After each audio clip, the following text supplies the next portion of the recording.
Hi everyone, कैसे हो आप सब। तो आज आप लोगों के लिए चैप्टर नंबर 3 जो कि प्रोज सेक्शन का है, उसमें now the leaves falling fast इस चैप्टर का ऑब्जेक्टिव क्वेश्चन जितना भी बन सकता है वो सब कुछ लेकर आ रही हूँ। ठीक है, तो 1 बाय 1 करके हम लोग क्वेश्चंस की प्रैक्टिस करते हैं और साथ ही साथ कहीं पे भी अगर समझ नहीं आता तो उस चीज़ को आप लोग नोट डाउन कीजिए, उसे और बेहतर तरीके से समझिए। ठीक है, सो पहला क्वेश्चन है the line and the night angel is dumb is taken from. यहाँ पर जो the night angel is dumb जो है और ये जो लाइन है, ये लाइन कहाँ से लिया गया है एक्चुअल में। तो ये line now the leaves are falling fast से ली गई है। ठीक है, ऑप्शन नंबर सी सही हो जाएगा। ओके, अगला क्वेश्चन है and the night angel is dumb and the dash will not come. यहाँ पर कम होगा। नाइट एंजल्स जो है, नाइट एंजल्स कौन, जो कि महान लोग हैं, परियों के कहानी जो कहते हैं। तो नाइट एंजल्स जो है वो कब गूंगी हो चुकी है, मतलब जो अच्छी किस्मत होती है ऐसे बोल सकते हैं। और क्या चीज़ जो है वो कभी भी नहीं आने वाला है, तो एंजल्स जो है वो कभी भी नहीं आने वाले हैं। ठीक है, ऑप्शन नंबर सी सही हो जाएगा। अगला क्वेश्चन है nurses to the graves are gone is from. Nurses to the graves are gone, देखिए ये जो लिखा गया है ये किनके द्वारा लिखा गया है। Nurses to the graves are gone is from, तो ये लाइन जो है now the leaves are falling fast, ये जितने भी आपको लाइंस मिलते हैं यहाँ पर, जो ऑब्जेक्टिव में लाइंस दे रखी हूँ मैं, तो ये सारे लाइंस जो है वो बार बार रिपीटेड है बिहार बोर्ड में। तो इस लाइन को आप लोगों को याद रखना है कि ये लाइन कहाँ से ली गई है। चैप्टर को अच्छे से पढ़ेंगे तो लाइन कहीं से भी पूछी जाए बता देंगे। ठीक है, नंबर क्वेश्चन है W.H. Auden won the dash prize in 1948। 1948 में ऑर्डन ने किस प्राइज को जीता था। तो ऑर्डन ने पुलिजर प्राइज को जीता था। ठीक है, आपसे उल्टा भी पूछा जा सकता है कि पुलिजर प्राइज को कब जीता गया था ऑर्डन के द्वारा, तो 1948 याद रखिएगा, ऑप्शन ए सही हो जाएगा। ठीक है, 5 नंबर क्वेश्चन है and the active hands must dash lonely on the separate मीज। एक्टिव हैंड्स जो है वो फ्रीज हो जाती है। क्या हो जाती है? फ्रीज। जब भी कोई इंसान मरता है तो जो भी इंसान की हाथें होती है, हथेली होती है, वो फ्रीज हो जाती है, कुछ भी वो नहीं कर सकता है। ठीक है, 6 है in the second line of the poem now the leaves are falling fast nurse is a stands for. Now अब इस क्वेश्चन में आप सभी में से बहुत सारे लोगों को डाउट होगा, बहुत सारे स्टूडेंट्स को डाउट होगा, और वो डाउट ये होगा कि हर बार मतलब कि हर जगह कहीं ना कहीं इसका आंसर दूसरा बताया जाता है। यानी कि आपको नर्स का मतलब कहीं पे प्लांट भी बता दिया जाता है, कहीं पे ट्री भी बता दिया जाता है। तो आपको मैं एक बता देती हूँ बात, नर्सेस का मतलब होता है कि किसी को प्रोटेक्ट करना। मतलब कि नर्सेस जो ट्री है या फिर प्लांट है वो छोटे पौधों को प्रोटेक्ट करते हैं उसे सरवाइव करने में। ठीक है, तो इसका मतलब ये होता है। तो नर्सेस एक्चुअल में हुए क्या, आपसे एक क्वेश्चन पूछूंगी, ट्री बड़ा होता है या फिर प्लांट बड़ा होता है, ये आप बताओगे, आपका आंसर खुद ब खुद मिल जाएगा। ठीक है, तो ट्री बिगड़ होता है एज़ कम्पेयर टू प्लांट। ठीक है, तो जब ट्री बड़ा होता है तो ट्री ही तो छोटे पौधे की मदद करता है उसको ग्रो करने में, है ना। तो यहाँ पर आपका आंसर क्या हो जाएगा? ए ट्री हो जाएगा। ठीक है, ऑप्शन नंबर सी सही हो जाएगा। ठीक है, नेक्स्ट क्वेश्चन है in the poem now the leaves are falling fast whispering neighbours stands for. Whispering neighbours किसके लिए आए हैं?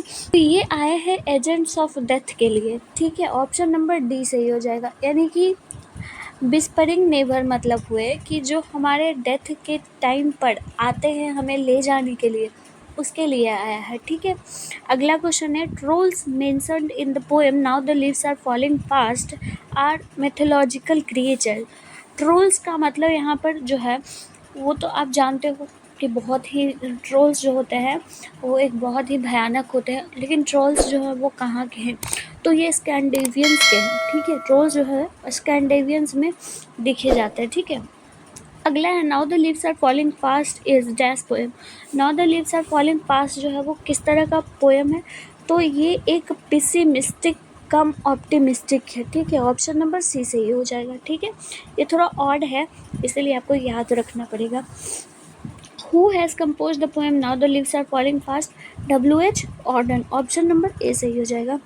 नेक्स्ट क्वेश्चन है ऑर्डन हमने ये क्वेश्चन आपको पहले भी बताया है, 1948 में इन्हें पुलित्ज़र प्राइज़ मिला था। ठीक है, अगला क्वेश्चन है 12 number question, for Auden poetry was. Auden के लिए पोएट्री क्या है?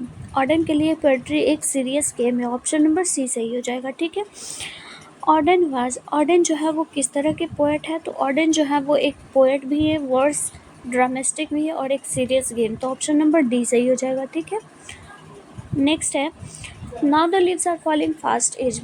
Now the leaves are falling fast क्या है? तो ये एक लिरिक भी है। ठीक है, ऑप्शन नंबर ए सही हो जाएगा। जो आपको पहले बताया है ऑप्टिमिस्ट वो भी है और लिरिक भी है। Now the leaves are falling fast dash the frustration inherent in human life.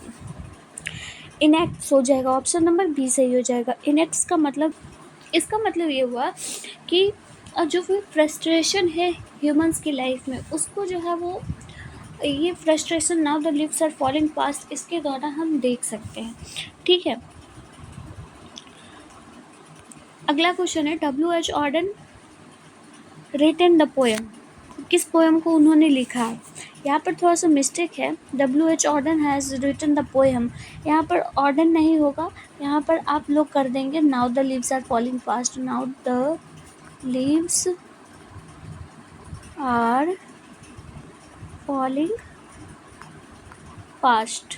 आप लोग तो समझ ही सकते हो इस चीज़ को। नेक्स्ट क्वेश्चन है द प्राम्स आर रोलिंग।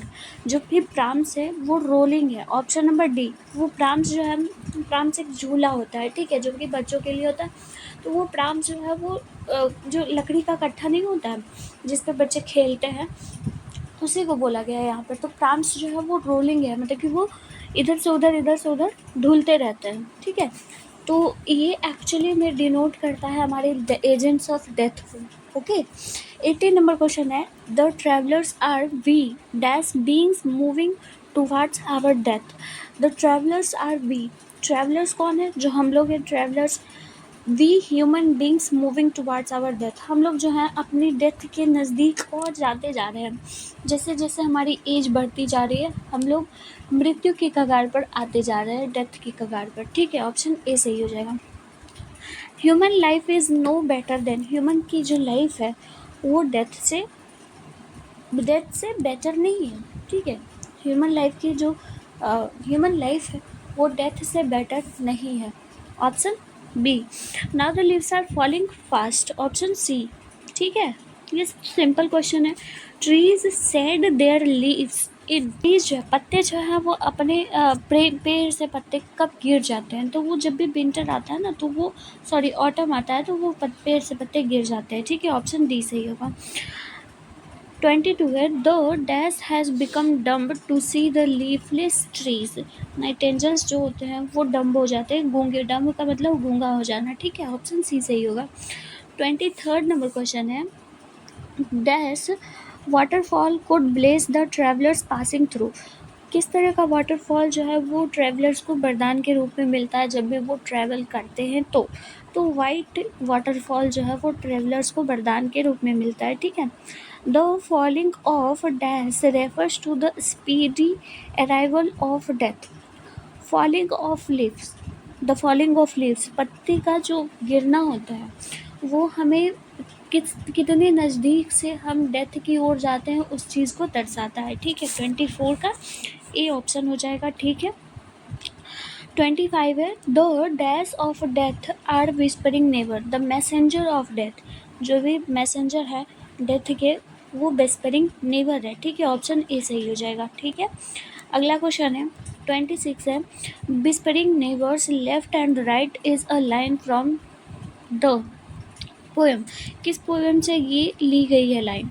तो ये लाइन जो है वो now the leaves are falling fast से ली गई है। ठीक है, लास्ट क्वेश्चन है nurse flowers will not last is a line written by. Nurses flowers जो है वो किन के द्वारा लिखी गई है? तो WH ऑर्डन के द्वारा ये लास्ट लिखी गई है। ठीक है, will not last, nurses flowers will not last. जो नर्सेस फ्लावर्स होते हैं वो हमेशा के लिए तो वो रहते नहीं हैं, वो गिरे ही जाते हैं, ठीक है। तो ऑप्शन डी सही हो जाएगा। आई होप कि आपको ये 27 क्वेश्चन अच्छे से समझ आ गई होंगी, कहीं पे प्रॉब्लम नहीं हुई होंगी। कहीं पे प्रॉब्लम है तो उस चीज़ को आप नोटिस कीजिए, आप समझने की कोशिश कीजिए, ठीक है। आप चाहो तो मुझसे भी पूछ सकते हो, मुझे नीचे कमेंट सेक्शन में आप लोग बता दीजिएगा, मैं उसे फिर से बता दूँगी, ठीक है। तो अगर आपको वीडियो पसंद आया होगा तो प्लीज़ एक लाइक कीजिएगा, और मिलती हूँ फिर नेक्स्ट वीडियो में। तब तक के लिए आप लोग पढ़ाई करते रहिए। Till then bye bye.